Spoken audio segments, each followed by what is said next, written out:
So you want a Friday the 13th tattoo. Here is 13 helpful tips that will help you, for better or worse. And whether you're superstitious or not, if you're getting a rush tattoo, there's some things to consider when going forward with this day. It's a big day. It might be your first tattoo. This might be your first experience. So I think I'm here to provide some experience. So let's get off the phone. Hop on over to the mic.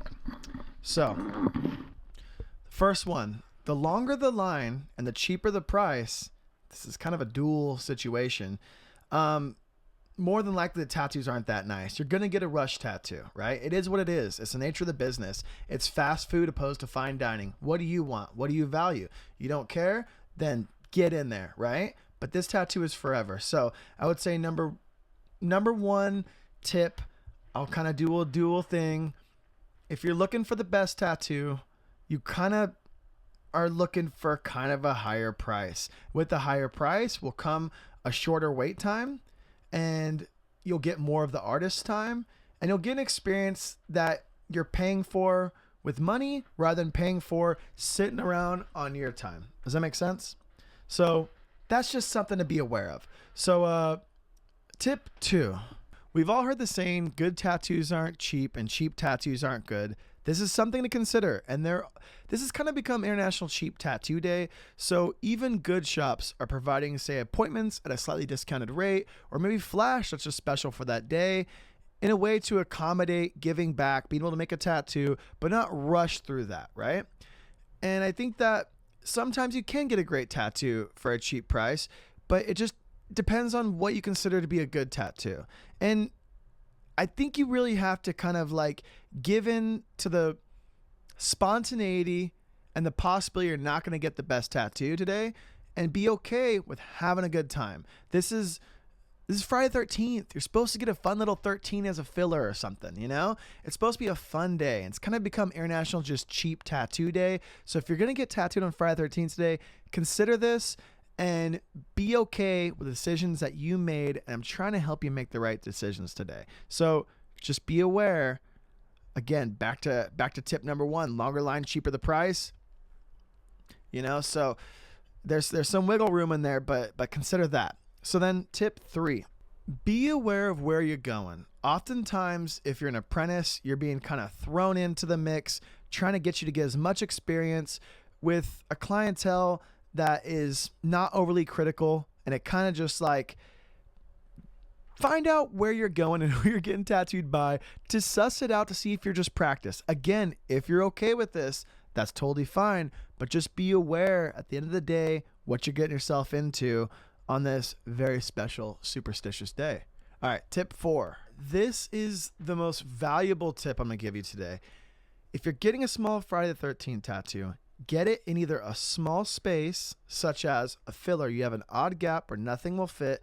That's where you put your 13 if you're really down for it. If you're just trying to get it cheap, shop minimum tattoo, that's fine, whatever. But I'm urging you to either get this small tattoo in a small spot. That doesn't mean your hands, neck, face, fingers. Like don't get something super visible that's rushed, right? But get in a small spot, or if you're getting in a bigger spot, get it with enough space around it. You want a good like 3 to 4 inches around that tattoo. This is fine if it's your first tattoo.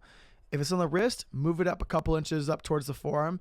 That way, if you get a subpar tattoo today, more than likely, you can cover it up very easily. We cover up these all year long. So yeah, that's the most important tip. So small tattoo in a small spot, or get in a spot where you have space where you can kind of cover it up later. If you're dipping your big toe in the water, you're having fun, that's fine. But proceed with caution. All right, number 5. Now again, paying a cheaper price will get you a cheaper experience. Tattooers are going to often maybe kind of supply less. They might be using a cheaper, not preferred needle brand, or they might be using some ink that is laying around that they haven't used, but they'll use it on you because you're not paying much. So they don't want to use much of what they like to use, their aftercare. Instead of putting on, say, a tattoo derm type thing, they might just put saran wrap real quick. You know, the time to bro down and hang out might be cut real fast. You're not going to get the same experience. So again, if you kind of like, it just depends on what you want. But these are just things to be aware of, that, you know, you get what you pay for, right? The higher price tattoo you pay, hopefully you get more in return that day, whether it be the artist's time and care, whether it be instructions on aftercare, whether it be provided aftercare, whether it be, you know, the best that they can provide. You're not going to get that on a budget given it this time. Now, again, some shops are banging out great tattoos. That's fine. But if you're calling around looking for the cheapest price, then just be aware what you're getting. Does that make sense? I don't know if this is repetitive, but it'll help drive the point home. So number 6, if you're going to a really busy shop with a really cheap price, get there early, bring snacks, bring things to keep you cozy and keep you comfy. If you're out in the cold, it's happening December this year. Bring a Snuggie, bring a beanie, bring some gloves. You might be outside, bring a group of friends, make this experience fun, but be prepared. Because you might be waiting hours just to get in there, especially if you are kind of opting for the lower price tattoo. You're going to have the longer wait. And a big red flag is if they have a super cheap deal and no wait, then you should get the fuck out of there, because that's crazy, right? If they're giving these tats away and no one's... All right. Number 7. Ooh, I'm kind of running out of these. Number 7. That's a good luck number. This is a bad luck day. If you're superstitious, stay home. All right, number 8. All right, you got me. That's all I got. I want to make this video quick. I want to get to you now. If you have any tips for everyone watching this video, especially if they're watching it a year from now, 2 years from now, and they're considering getting a Friday the 13th tattoo, write your experience in the comments below and share some tips of your own and help people be aware of what they're going to get this day, because this is often people's first tattoo. This is their first experience. And I don't think it's really like it's not how it typically is. It's a unique event. It's a unique time.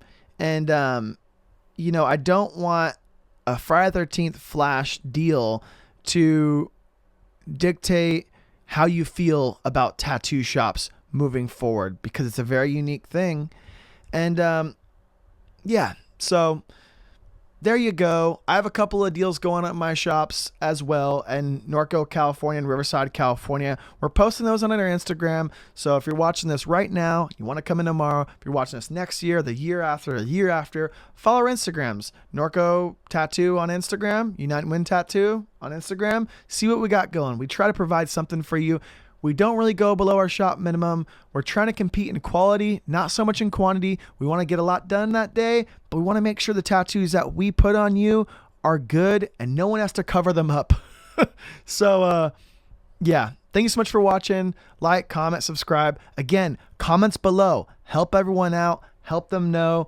Be a part of everyone's experience and what they're going to get next. And tell them what you wish that you heard when you went to go get your first tattoo, especially if it was a Friday the 13th.